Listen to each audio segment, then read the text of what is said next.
Hi there, viewers, and welcome to the Repair It, Don't Wreck It channel. Today we're working on my good friend Kimberly's Lexus 2011 RX 350. It's got the 3.5 liter engine in it. Kimberly asked me what I thought about this Rust-Oleum white new headlight restore product she had purchased. I had never used it or even heard of it. I told Kim, bring it on over and let's give it a try. You can see that the headlight lenses have a lot of UV damage and could use some tender loving care. In person, it looks a lot worse.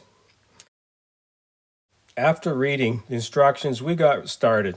The first thing you need to do is to remove any dirt, dust, or contamination from the lens. You'll see that I'm using a Meguiar's bottle. It's an empty bottle that I have filled with soap and water, so don't get confused. Since the damage was significant, we decided to do the wet sanding repair method. The green side of the pad is 2000 grit, and the bluish gray side is 3000 grit. Start off with the heavier grit, which would be the 2000. The most important thing to do when wet sanding is to use lots of water. This will keep the sanding debris out of the pad. The pad will cut better and last longer. Kimberly's going to come in and finish off the sanding with the 2000 grit. Every once in a while, dry the headlight and check your work. When the headlight is completely dull, that's when you know you have sanded enough. Next, sand with the bluish gray side. Again, I can't stress enough, use lots of water to flush it. It is even more important as we get to the finer grits. It's a little tricky with a solid pad to get into the corners. Spend the time to do the work, as the better the sanding, the better the results will be. I think at this point it is safe to say that we've done enough sanding and can go on to the next step. Here I'm using compressed air to remove any residual water from the crevices. It is very important to have it perfectly dry in preparation for the next phase of the operation. If you don't have a compressor, use some paper towel or a microfiber cloth to do the job. You need to mask off the areas that come in contact with white new. This is a powerful chemical and could damage anything it comes in contact with. The instructions talk about using acetone to remove white new from painted surfaces. I would think twice about that. The professional lens polishing pad comes in a sealed packet. Wear the gloves that come with the kit. This stuff is really strong. The idea is to take strokes right across the entire lens. I'm not sure if it would have been better to unfold the pad to get a wider pass. In the view, you can see Kimberly has gone over it a couple of times to remove excess product. The pad is still saturated with the material. We may have made a mistake here. We're going to find out later how this is all going to turn out. Here Kimberly is doing the outside corners on the other headlight. She's trying to get it nice and tight, which I don't see as a problem. Again, use long strokes without stopping on the whole headlight, as you can see her doing now.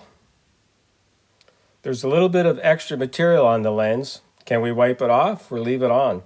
The instructions really don't say anything regarding this. However, the instructions warn you not to use the pad when it is dry, as streaking will occur.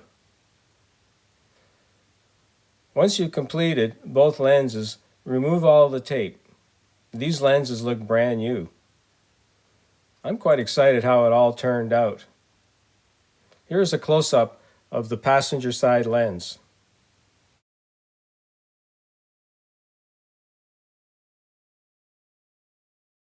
However, on the right side, you can see some streaking. This lens was washed with soap and water. Maybe we overworked the product. I'm hopeful that this is the extent of it and it doesn't get any worse. This is the next day. You can see the lines and cloudiness in the lens. Something went wrong. Instructions say the product should be dry within 1 hour after applying. We waited 2 hours and it still wasn't dry.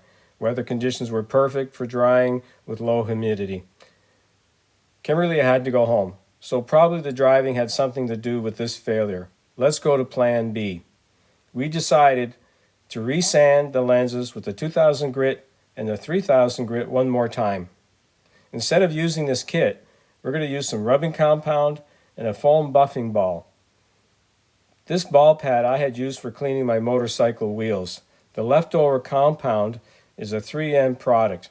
It is old, there's been some separation and really should be thrown out, but I'm going to give it a try. We've got nothing to lose. I don't think we can make it any worse. The key to buffing is to work the compound around the headlight with a light pressure. As it starts to dry, apply more pressure and that will create some heat. The lens will start to clear up. Really, it's just another level of sandpaper, but very fine. Take your time. Don't go crazy with the pressure. You could damage the lens, or if you get through the masking tape, damage the paint. If you're unsure on how much pressure to apply, try practicing on some old lenses or parts if you have that opportunity, and push as hard as you can in trying to damage them. Something you don't care about. From my experience, you have to push real hard on one spot to cause a problem, so I wouldn't panic. Keep the pad moving around. As the product starts to dry out a little, apply a little more pressure. You can see it's starting to really buff up quite nicely. This is not the correct pad for this job, but this is what I had. Professional detailers would probably scream at me for doing this. It seems to be working out pretty good with minimal investment. Once you finish buffing, use a clean microfiber towel to get all the compounding residue off the surface. You could also wash it off, but I didn't want to get it wet and get the compressor back out and dry it. From what I've read, this method of cleaning and buffing is only a temporary fix. Apparently, these headlights are clear coated at the factory. Let's see what they look like in 6 months. If the headlights look bad, we could do a video on clear coating them or try a different product. This wax will give them some protection.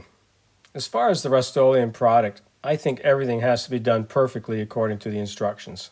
Most do-it-yourselfers are going to make some minor mistakes. It seems a little finicky with perfect conditions required.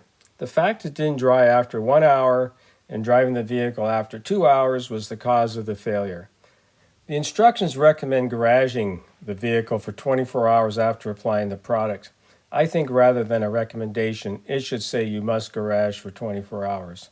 Wet sanding and buffing has certainly brought new life to these lenses. I wanted to talk about the acetone one more time.